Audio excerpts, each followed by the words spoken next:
বিসমিল্লাহির রহমানির রহিম। আসসালামু আলাইকুম। আজকের এই অনুষ্ঠানের সম্মানিত সভাপতি, অনুষ্ঠানে উপস্থিত গণতন্ত্রের পক্ষের প্রতিটি রাজনৈতিক দলের নেতৃবৃন্দ, বাংলাদেশ জাতীয়তাবাদী দল বিএনপির জাতীয় স্থায়ী কমিটির সম্মানিত সদস্যবৃন্দ, উপস্থিত honourable diplomats, civil society members and the media, thank you so much for being here with us today. আজকে আমরা যারা এখানে উপস্থিত হয়েছি, আমাদের রাজনৈতিক দর্শনে হয়তো কিছু ভিন্নতা আছে, সেটি স্বাভাবিক। তবে আমি বিশ্বাস করি ভিন্ন ভিন্ন রাজনৈতিক ধারার মাঝেও বৃহত্তর পরিসরে আমাদের সবার মাঝে একটি বিষয় আদর্শিক ঐক্যমত রয়েছে, আর সেই বিষয়টি হলো একটি গণতান্ত্রিক বাংলাদেশ প্রতিষ্ঠা। আমরা সবাই এমন একটি দেশ গড়তে চাই যেখানে আর কখনো ফ্যাসিবাদ বা স্বৈরাচার মাথাচাড়া দিয়ে উঠবে না বা উঠতে পারবে না।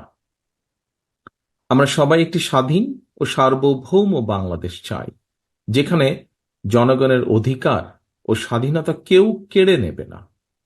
আমরা সবাই একটি নিরাপদ ও সুরক্ষিত বাংলাদেশ চাই, যেখানে গণ আকাঙ্ক্ষার প্রতিফলন ঘটবে। নির্বাচিত ও জবাবদিহিমূলক সরকার নিশ্চিত করবে জনগণের মালিকানা ও অংশীদারিত্ব। উপস্থিত সুধীবৃন্দ, ফ্যাসিবাদের সময় আমরা তথাকথিত উন্নয়নের রাজনীতি দেখেছি, কিন্তু পতিত সেই রাজনীতির ভিত্তি ছিল দুর্নীতি, দুঃশাসন ও দুর্বৃত্তায়ন। অন্যদিকে জনগণের ভোটে বিএনপি যদি সরকার গঠন করে, আপনারা দেখতে পাবেন আমাদের ৩১ দফার আলোকে জনগণের ক্ষমতায়ন ও অংশীদারিত্বের রাজনীতি। মাঠের অলরাউন্ডার আমি, আর ঘরের allrounder Tylox. Tylox toilet cleaner, clean মানেই টাইলক্স। আমাদের রাষ্ট্র পরিচালনার ভিত্তি হবে rule of law, human rights and freedom of expression.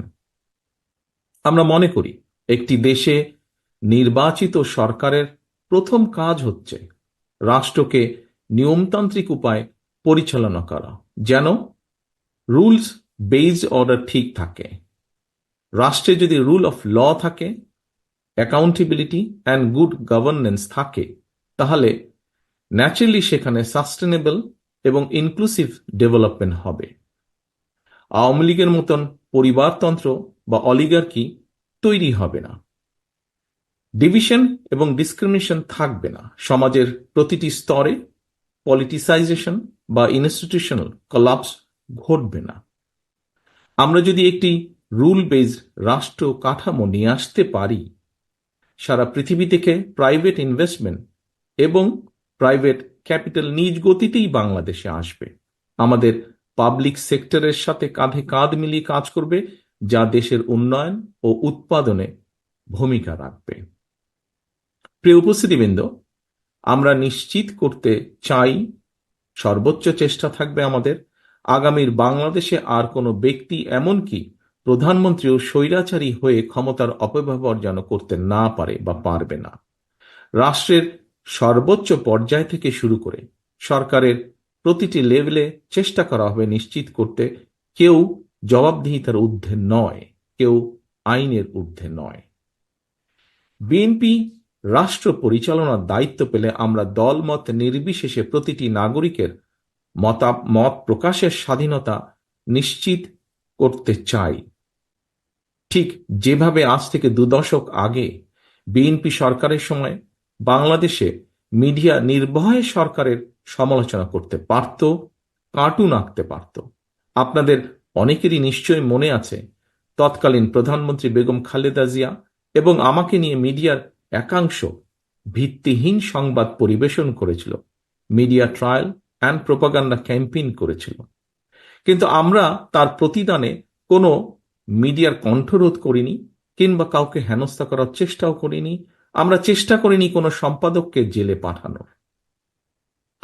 গত ১৬ বছরে আমার নিজের, আমার দলের এবং গণতন্ত্রের পক্ষে শক্তি তথা আপনাদের অনেকের freedom of speech, freedom of expression and freedom of association সম্পূর্ণভাবে হরণ করা হয়েছিল। সে উপলব্ধিকে ধারণ করে আমরা all citizens including human rights activist, social influencers and জার্নালিস্টদের মতামত প্রকাশের স্বাধীনতা নিশ্চিত করার সর্বোচ্চ চেষ্টা করব ইনশাআল্লাহ।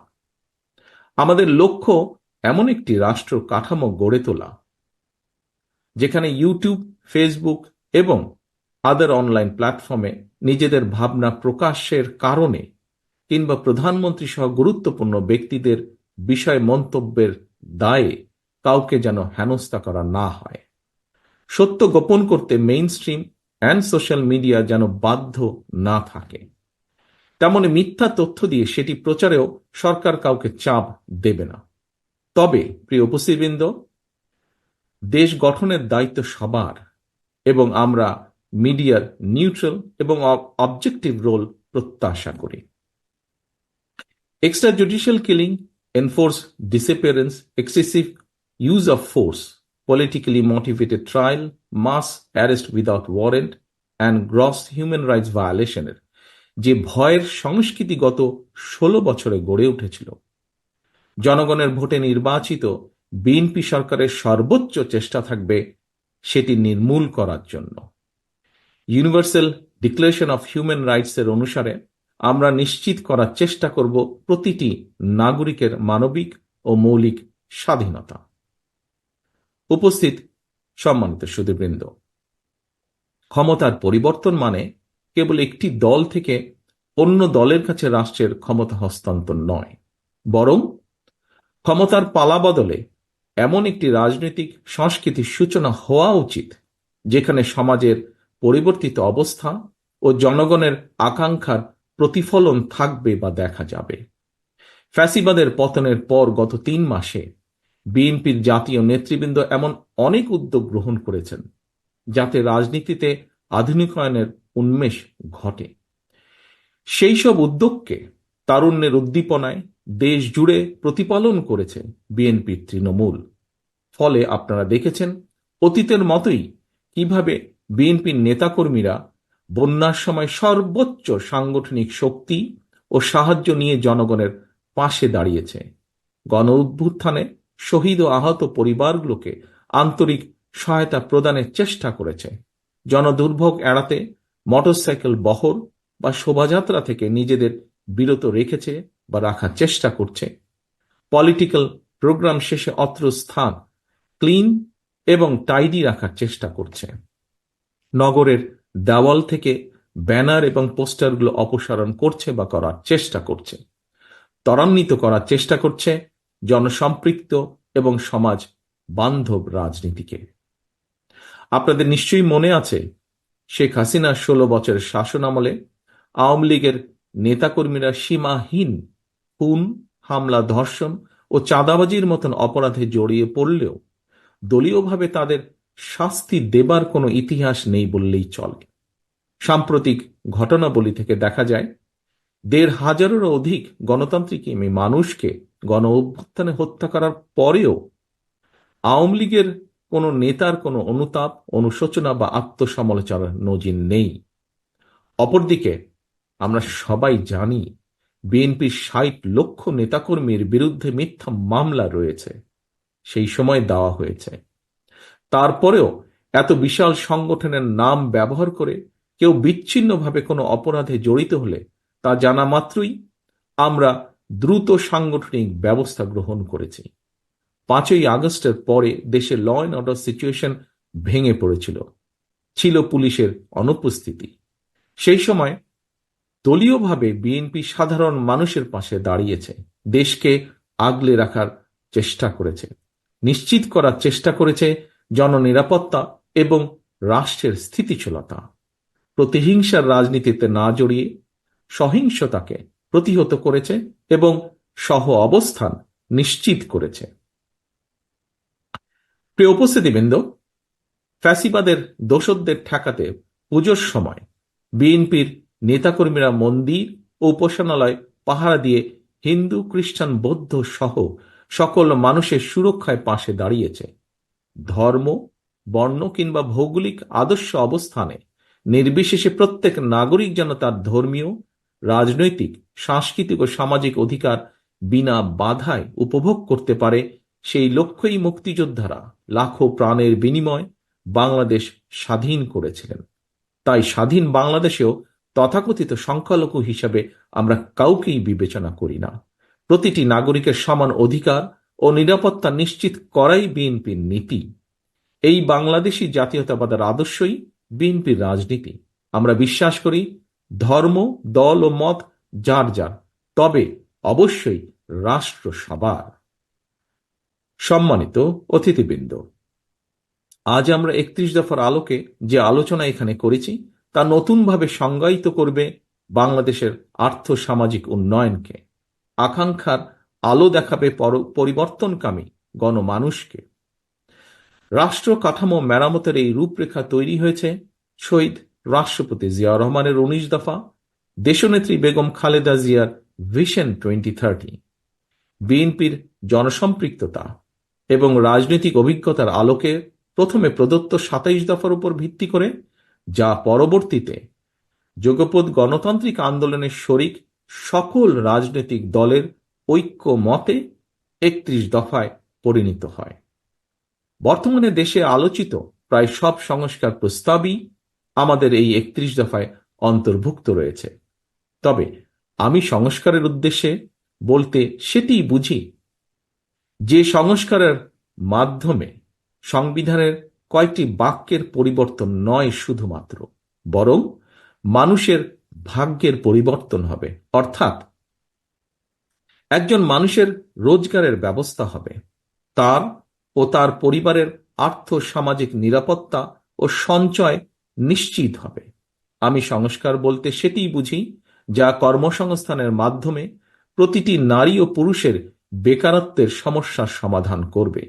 যে সংস্কার নারীদের সম্মান, স্বাধীনতা ও ক্ষমতায়ন নিশ্চিত করবে। যে সংস্কার সকল মানুষের জীবনের সুরক্ষা নিশ্চিত করবে। যে সংস্কার দেশের সন্তানদের আধুনিক শিক্ষা ও নৈতিক মূল্যবোধ গঠন করবে। যে সংস্কার মানুষকে কাঙ্ক্ষিত স্বাস্থ্য সেবা দেবে। যে সংস্কার বাজারে নিত্য প্রয়োজনীয় দ্রব্যের দাম স্থিতিশীল রাখবে। আমি সংস্কার বলতে সেটিই বুঝি যা কৃষক, শ্রমিক সহ সকল কর্মজীবী মেহনতি মানুষের ন্যায্য ও প্রাপ্য মজুরি নিশ্চিত করবে। প্রিয় উপস্থিতিবৃন্দ, বাংলাদেশের স্বৈরাচারী ব্যবস্থা যেন আর পুনরাবৃত্তি না ঘটে সেটি নিশ্চিত করতে বিএনপি সংবিধানে এমন ব্যবস্থা রাখতে চায় যাতে কেউ পরপর দুবারের বেশি প্রধানমন্ত্রী হতে না পারে। আমরা আইন, বিচার ও নির্বাহী বিভাগের মধ্যে ক্ষমতার ভারসাম্য রাখতে চাই। রাষ্ট্র পরিচালনায় সমাজের জ্ঞানী গুণীদের প্রতিনিধিত্ব এবং অংশগ্রহণ নিশ্চিত করতে দ্বিকক্ষ বা বাইক্যামেরাল পার্লামেন্ট সিস্টেম প্রবর্তন করতে চাই। আমাদের লক্ষ্য তরুণ ও বেকারদের জন্য কর্মসংস্থান, আর কর্মসংস্থান না হওয়া পর্যন্ত যোগ্যতা অনুযায়ী বেকার ভাতা প্রবর্তন। আমরা নিশ্চিত করতে চাই সর্বস্তরে নারীর অংশগ্রহণ, তৃণমূলের ক্ষমতায়ন এবং আবারও ঐতিহাসিক খাল কাটা কর্মসূচির বাস্তবায়ন। Health care, education, agriculture, energy, climate and economy সব ক্ষেত্রে আমরা আনতে চাই যুগোপযোগী আমূল পরিবর্তন, যেন তৈরি হয় স্কিলড হিউম্যান রিসোর্স, বৃদ্ধি পায় export oriented industries and national remittance, স্থাপিত হয় মেধাভিত্তিক রাষ্ট্র ব্যবস্থা। Decentralisation of power, universal health coverage, fair prices for farmers and producers, need-based education and multilingual training, multi-modal communication system, housing facilities and social benefits for all. এই পরিবর্তনগুলো ধর্ম, বর্ণ, গোত্র, গোষ্ঠী, সমতল পাহাড়ি নির্বিশেষে সুষম ও সম অধিকারে আধুনিক বাংলাদেশ নির্মাণে একটি ঐক্যমতের ভিশন বলে আমরা মনে করি। পরিবেশ পরিস্থিতি, দেশের প্রয়োজন এবং মানুষের চাহিদার সাথে মানিয়ে নিতে 31 দফাকে সংযোজন বিয়োজন, পুনর্বাসন বা পরিবর্তিত অবশ্যই করা যেতে পারে, তবে তা হবে stakeholder consultation and public কনসেনসাসের মাধ্যমে। সময়ের সাথে এই 31 দফাই একদিন আমাদের দীর্ঘমেয়াদী লক্ষ্য তথা সুখী ও স্বনির্ভর বাংলাদেশ অর্জনের দ্বার উন্মোচন করবে বলে ব্যক্তিগতভাবে আমি বিশ্বাস করি, যা বিশ্ব মানচিত্রে পরিচিত হবে কৃষিতে স্বয়ংসম্পূর্ণ, শিল্পায়নে সাফল্যমণ্ডিত, অর্থনীতিতে গতিশীল, মানব সম্পদ সমৃদ্ধ এবং সামাজিকভাবে ঐক্যবদ্ধ একটি প্রগতিশীল রাষ্ট্র হিসাবে। সম্মানিত অতিথিবৃন্দ, বিএনপির একজন কর্মী হিসাবে আমি বিশ্বাস করি রাজনীতির মূল উদ্দেশ্য কেবল ক্ষমতায়ন নয়, বরং রাষ্ট্রীয় উন্নয়ন এবং জনগণের অভিপ্রায়ের বহিঃপ্রকাশও এর একটি অবিচ্ছেদ্য অংশ। আজকে আমরা যারা এখানে সমবেত হয়েছি, দেশে বিদেশে আমরা যারা বাংলাদেশের উন্নয়ন নিয়ে সবসময় ভাবি, আমাদের গড়ে তুলতে হবে একটি inclusive, liberal and Democratic Bangladesh. আমাদের সবাইকে এক হয়ে এগিয়ে যেতে হবে বহু দূরে। এই অগ্রযাত্রার গতি হবে ফাস্ট বাট স্টেডি, লক্ষ্য হতে হবে সুনির্দিষ্ট। জাতীয় ঐতিহ্য ও অতীতের ভালো অর্জনগুলোকে ধারণ করে আমাদের চেতনা এবং দায়বদ্ধতাকে হতে হবে ভবিষ্যৎমুখী। গণতান্ত্রিক ধারার রাষ্ট্র পরিচালনায় আবদ্ধ থাকলে চলবে না। শুধু আমাদের উৎসাহ দিতে হবে আধুনিকতাকে, বরণ করে নিতে হবে অভিনবত্বকে, সামনের দিকে দৃষ্টিপাত করে আলিঙ্গন করে নিতে হবে সমাজের বিভিন্ন শ্রেণী পেশা মানুষের চিন্তাধারাকে, যা পরবর্তীতে পরিবর্তন করবে রাজনৈতিক সংস্কৃতিকেও।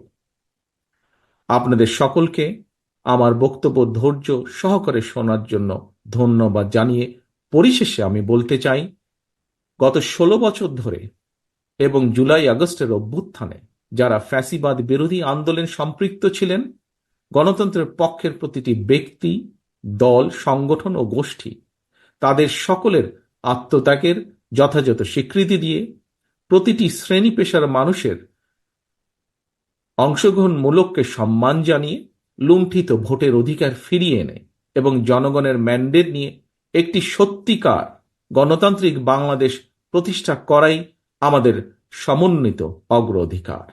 আপনাদের সকলের সুস্থতা কামনা করে আমার বক্তব্য শেষ করছি। আল্লাহ হাফেজ। বাংলাদেশ জিন্দাবাদ। বাংলাদেশ জাতীয়তাবাদী দল জিন্দাবাদ।